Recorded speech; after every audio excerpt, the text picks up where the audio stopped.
evening, Luzon, Visayas, and Mindanao. Assalamualaikum. Together with the Presidential Communications Office, we bring you the latest, widest, and most comprehensive news coverage from the People's Television, IBC, Philippine News Agency, Philippine Information Agency, and Presidential Broadcast Service. I'm Princess Abiba Saripaudak from Radyo Pilipinas. Welcome to Balitang Pambansa. For tonight's headlines, the administration's candidates for the 2025 midterm elections hold a campaign rally in Iloilo City. President Ferdinand Marcos Jr. appoints Vivencio Vince Dizon as the new Secretary of the Department of Transportation, or DOTr. The Armed Forces of the Philippines belies China's claim that the country promised to remove the U.S. typhoon system. The Commission on Elections, or COMELEC, clarifies that there is no such thing as a sure win guarantee for candidates and that those who offer it are mere scammers. On top of our news, President Ferdinand Marcos Jr., after a well-received and energizing campaign launch in the heart of solid North Country yesterday, hit the road with his handpicked dozen for the Senate for the second stop of the Alianza para sa Bagong Pilipinas stop in the former Queen City of the South.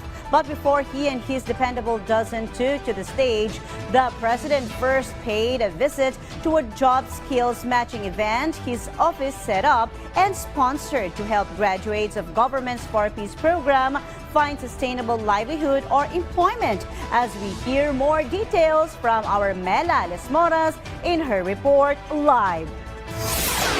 It was a jam-packed schedule for the president as he attended different government engagements here in Iloilo City today on top of campaigning for the 12 senatorial candidates of the administration. In front of thousands of Ilonggos at Vera Park, Gaisano capital Iloilo City, President Ferdinand R. Marcos Jr. formally endorsed and campaigned for the administration's 12 senatorial candidates under the Alianza para sa Bagong Pilipinas. They include former DILG Secretary Benher Abalos, Makati City Mayor Abby Binay, Senator Bong Revilla, Senator Pia Cayetano, former Senator Ping Lacson, Senator Lito Lapid, Senator Amy Marcos, former Senator Manny Pacquiao, former Senator Tito Soto, Senator Francis Tolentino, House Deputy Majority Leader Erwin Tulfo, and House Deputy Speaker Camille Villar. According to the chief executive, this group has diverse and outstanding backgrounds, which is why they all deserve to win. They are not here to oppose. They are here to propose. Ibig sabihin po, hindi sila nandito upang makapagdebate lamang, upang paninira lamang. Sila ay nandito upang maghanap ng mga bagong paraan para tulungan ang ating mga kababayan. Prior to this, President Marcos Jr. also led a special meeting with key members of the Regional Development Council in Western Visayas to discuss updates on key government projects and major development issues in the region. Meanwhile, the chief executive also visited the Trabaho para sa Bagong Pilipinas in Iloilo City, spearheaded by the Department of Labor and Employment in partnership with the Department of Social Welfare and Development and other government agencies. Around 2,500 people registered with the job fair participated in by employers from various sectors. Sana naman, good luck sa inyong lahat at makahanap kayo ng trabaho. Hindi lamang at nandyan po ang mga employer natin. Sana po ay makatulong po itong aming ginagawa at napakahalaga po para sa ating pamahalaan na yung mga nangangailangan ng tulong ay mabibigyan ng tulong. Kaya po namin ginagawa ito. Princess, the Alianza para sa Bagong Pilipinas will conduct its next campaign rally on Saturday in Davao del Norte. Princess? Thank you so much, Mela Lesmoras. Meanwhile, President Ferdinand Marcos Jr. Senate slate under the banner of Alianza para sa Bagong Pilipinas were all present to campaign in Iloilo as their second stop in the 90-day campaign period for the 2025 midterm elections. During the event, incumbent senators highlighted their achievements and addressed criticisms about their performance. They also outlined their plans if re-elected and proposed measures to alleviate challenges faced by citizens and issues in the West Philippine Sea. Re-electionist senators pledged to oversee taxpayer funds diligently and to strengthen small businesses. Meanwhile, first-time senatorial candidates advocated for programs benefiting solo parents and single mothers. Despite their millennial status, they emphasized their notable accomplishments. Other senatorial aspirants from the coalition also shared their local government achievements and detailed their plans if elected in 2025. Ako daw ay budots lang sa Senado, budots lang. Totoo po yan. Ang inyong lingkod ay nagbudots. Nagbudots, nag-file ng 2,000 na panukalang batas at nakapagpasa ng 343 batas na ngayon na napapakinabangan natin. Pinaglalaban ko din ang universal, pantay-pantay nga minimum wage. Dapat pare-pareho, Manila, Iloilo, Ilocos. Ako po ay nakapagsumiti ng panukalang batas na may gate na 900 na batas. At nakapasa na po ako na may gate na 100 na batas. Para bumaba yung kuryente, alisin natin yung 12%, but sumasakit ang lalamunan ko dyan sa bat. Hawak-hawak ko po isang sulat, ibibigay ko kay Presidente Marcos mamaya, kung saan hinihiling natin magkaroon ng isang West Philippine Sea Command na magbabantay sa ating karagatan. Mga nanay, tatay, sing pareho sa mga nanay, isa lang ang atong pangarap sa atong mga bata, ang maayo na kinabuhi. Tama? Hindi magiging bantay sa lakay sa pambansang budget.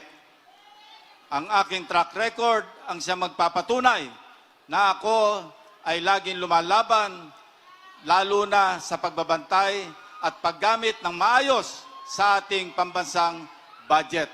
God willing, ako'y makabalik.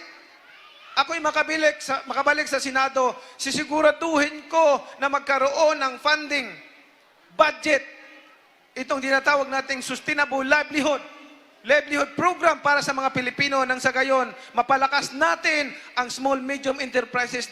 Pag-iisahin ko ang Dangerous Drugs Board at saka ang Philippine Drug Enforcement Agency, gagawin nating Presidential Drug Enforcement Authority na kung saan haharapin diretso ang problema sa prosecution, problema sa enforcement, at problema sa prevention at rehabilitation, hindi sabog. Malapit na susustentuhan ng ex ninyo ang mga anak ninyo dahil nagpanukala po tayo ng batas sa Kongreso na pag hindi nagsustento si ex ninyo, kulong ang aabutin niya. Ako po ay isang ina, isang millennial na leader. Sapat na po ang higit sa 15 years ko pong pagtatrabaho or pagninegosyo sa pribadong sektor, sa sektor ng pabahay, maging ang aking 2 termino bilang kongresista. Sapat na po ang aking karanasan para ngayon po ipagpatuloy natin ang pagtutok sa pagbigay ng trabaho. 2,000 pamilya, 2,000 ang naiahon sa kahirapan. Hindi na ho sila quote-unquote squatter ngayon, landowners na. Sa tingin ko po, kailangan po natin ng better services. Unang-una para sa better healthcare, makapagbigay po tayo ng libreng gamot sa mga senior citizen. They say hello, she goes Dubai. First Lady Liza Luis Araneta Marcos took to the friendly skies for the Mid-East jewel city of Dubai to join this year's World Government Summit and laid out government's priority agenda of keeping the environment clean, citing the ongoing rehabilitation of the Pasig River. As a result of her participation, she drew a $20 million endowment from her host for diversification of her Pasig River Rehab project, care of a private-public partnership program that our Kenneth Pasyente dwells on this report. At the World's Government Summit 2025 in Dubai, First Lady Luisa Raneta Marcos proudly highlighted the administration's achievements in environmental improvements. She specifically mentioned the rehabilitation of the historic Pasig River, which was made possible through an interagency initiative established by President Ferdinand R. Marcos Jr. Unfortunately, no one really took care of the river and its environs. And over the years, it has become a sight for sore eyes.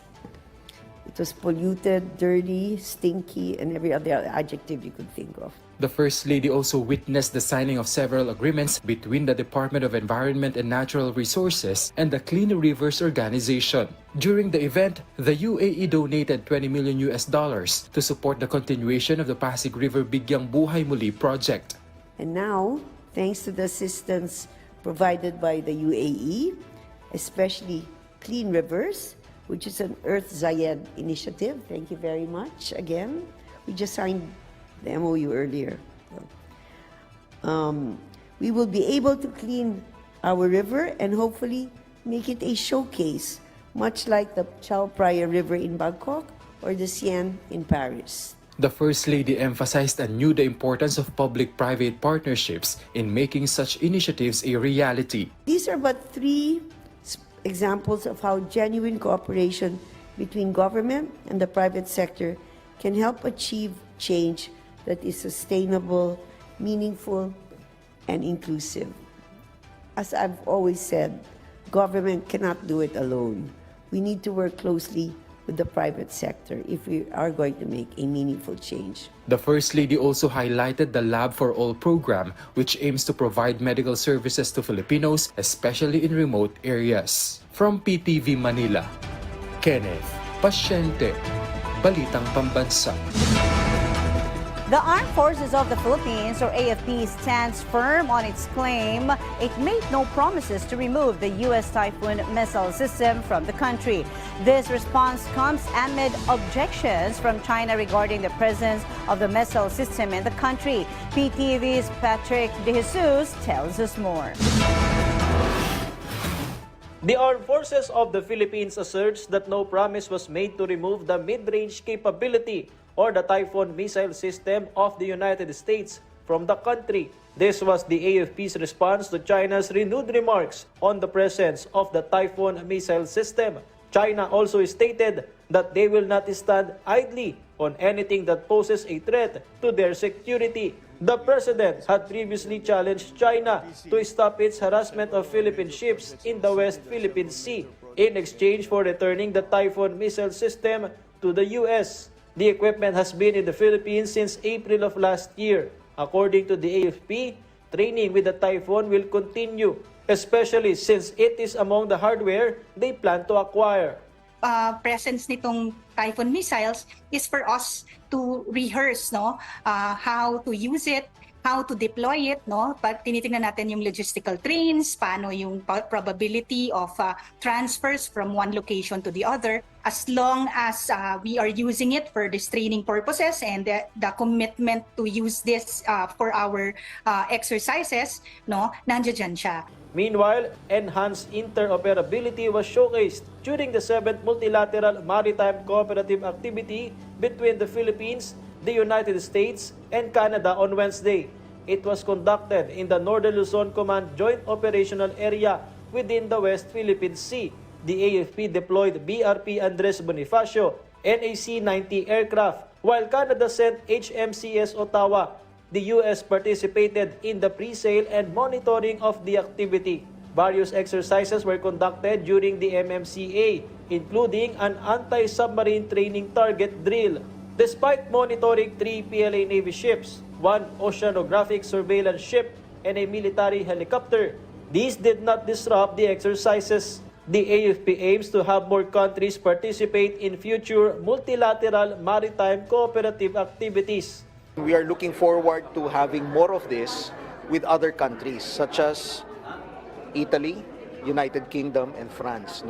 Dati wala tayong mga joint sale with these countries pero unti-unti yung mga ibang bansa, katulad ng mga bansa galing sa Europa, ay nagkakaroon ng interest dito sa ating bansa. The Philippines also plans to invite South Korea to join the so-called Squad an alliance formed to promote a free Indo-Pacific. The group currently includes the Philippines, the United States, Australia, and Japan. From the People's Television Network, Patrick De Jesus, Balitang Pambansa. Former Bases Conversion and Development Authority Chief Vivencial Vince Dizon was appointed as the new head of the Department of Transportation. According to Executive Secretary Lucas Bersamin, the appointment will be effective on February 21. Dizon will replace Secretary Jaime Bautista. In a statement released by the DOTr, Bautista passed his resignation because of health issues. Bautista thanked President Ferdinand Marcos Jr. for the opportunity he gave to him to serve the government. Following the appointment of Vince Dizon as the new Secretary of the Department of Transportation, or DOTr, several senators have expressed their support. Senator Grace Poe expressed confidence that with his skills and experience, Secretary Dizon could expedite the urgently needed reforms and projects within the department. For his part, Senator Joel Villanueva looks forward to collaborating with the agency under Dizon's leadership, particularly in addressing the country's traffic woes, ensuring safe and efficient transport, and advancing transportation infrastructure, which are vital for driving the nation's economic progress. Meanwhile, Senator J.V. Ejercito Estrada, a staunch advocate of infrastructure development and transport modernization, anticipates working with Secretary Dizon to accelerate the completion of major infrastructure projects that will benefit millions of Filipinos.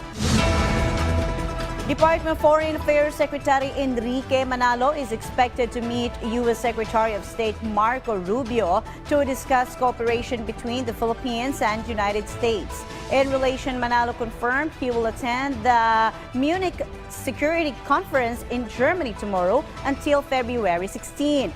They will discuss the trilateral cooperation between the Philippines, United States, and Japan. The DFA is expected to clarify how American aid to the Philippines is affected by Trump's freeze on nearly all foreign aid. From 2010, more than $300 million from United States Agency for International Development was given to help the Philippines on disaster relief and early recovery efforts.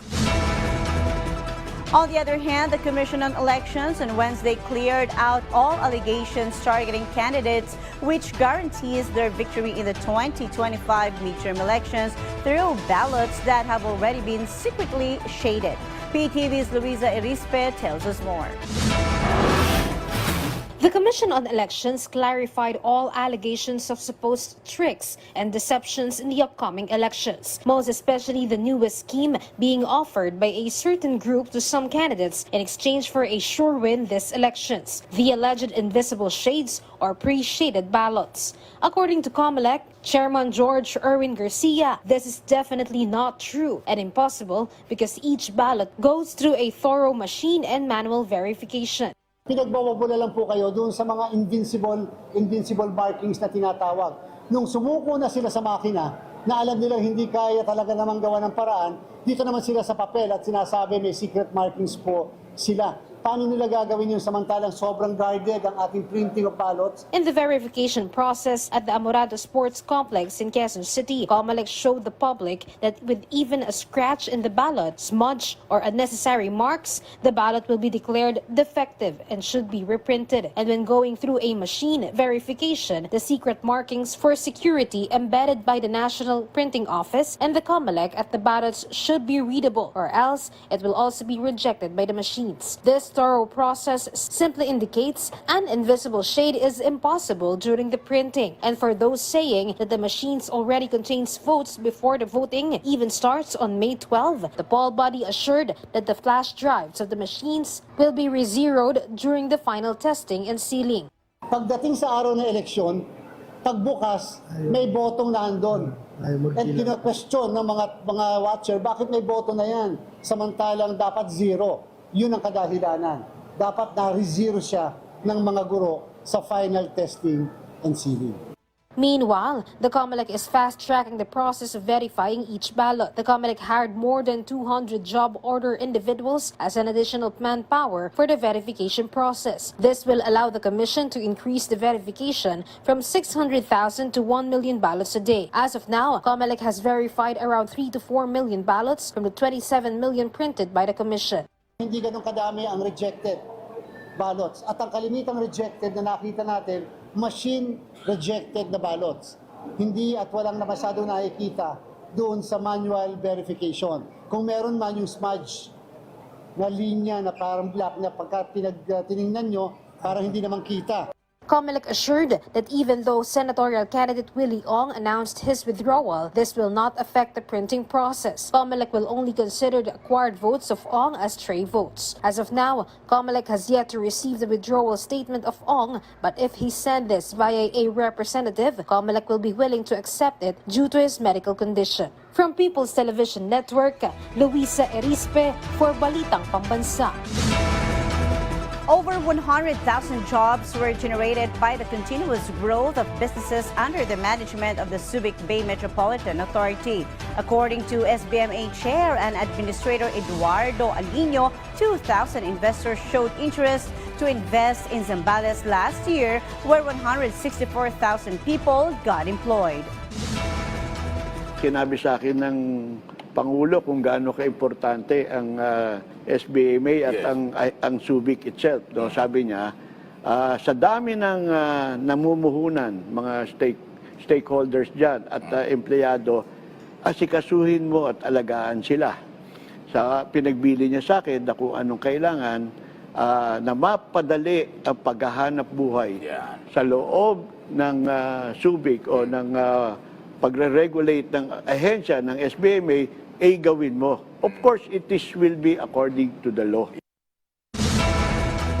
The Department of Agriculture, or DA, plans to impose a maximum suggested retail price, or MSRP, for each type of imported rice upon the implementation of new labeling regulations. Agriculture Secretary Francisco Chu Laurel Jr. provided examples of potential MSRPs for the new labeling rules. The Agriculture Chief also said this move aims to reduce the MSRP of 5% broken imported rice, which is currently set at 55 pesos per kilogram to 52 pesos per kilogram by February 15 and further to 49 pesos per kilogram by March 1, 2025.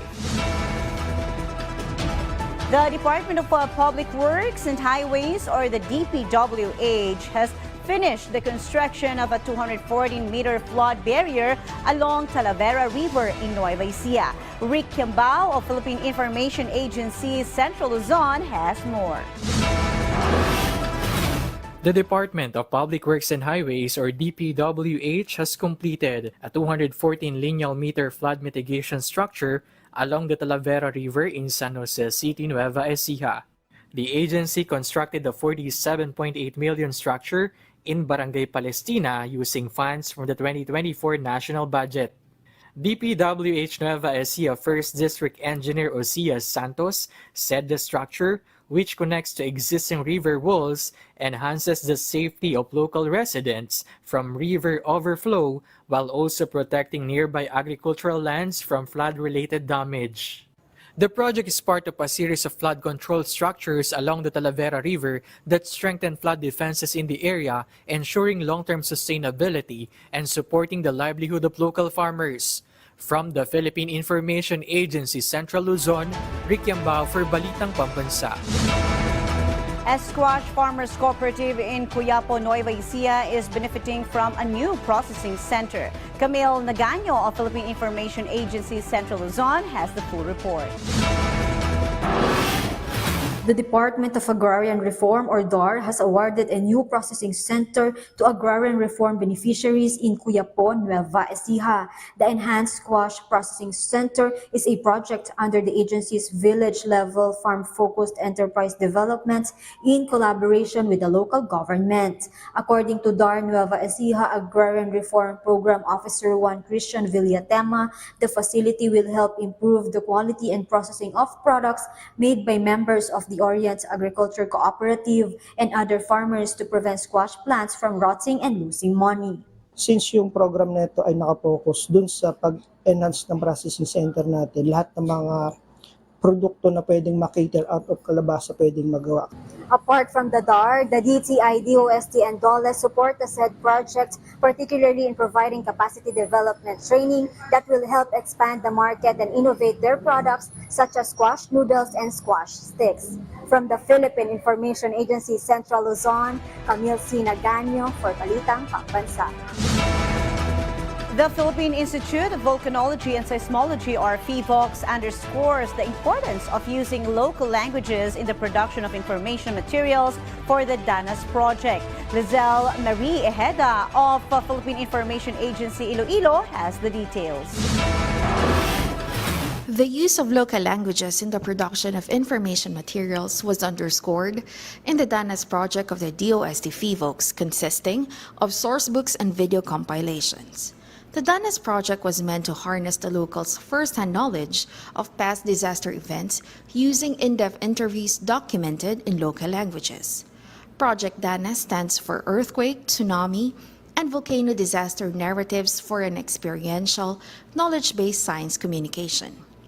According to DOST PHIVOLCS, descriptions of earthquake, tsunami, and volcano events of eyewitnesses were compiled alongside scientific terms into source books, easing science communication and helping disaster risk reduction and management practitioners in educating the public about geological practices.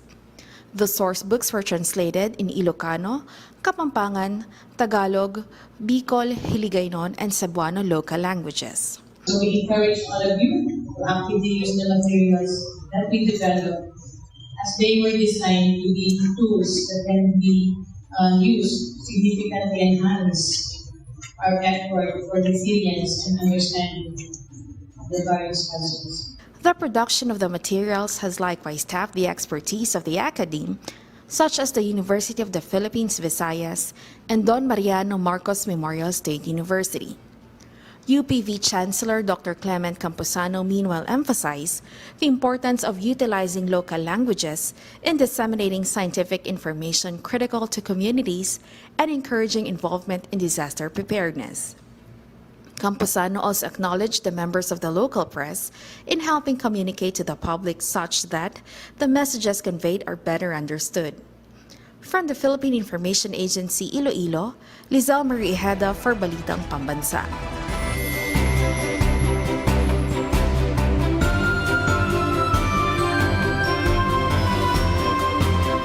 According to Pagasa's latest weather update, cloudy skies with scattered rains and isolated thunderstorms are expected in Batanes and the Babuyan Islands due to the shear line. Bicol Region, Mainland, Cagayan, Isabela, Aurora, Quezon, and Visayas will experience cloudy skies with scattered rains and thunderstorms caused by easterlies. Mindanao will also experience cloudy skies with scattered rains and thunderstorms due to Intertropical Convergence Zone or ITCZ. Meanwhile, Metro Manila and the rest of Luzon can expect partly cloudy to cloudy skies with isolated rain showers or thunderstorms due to easterlies. And that concludes our rundown of the latest, widest, and most comprehensive news and information from all across the nation. This is your trusted news source, always ready to inform and serve the Filipino people. Catch Balitang Pambansa again tomorrow at 7 a.m., 12 noon, 6 p.m., and 9:30 p.m. for more updates and developments. From Radyo Pilipinas, I'm Princess Habiba Saripaudak, and this is Balitang Pambansa.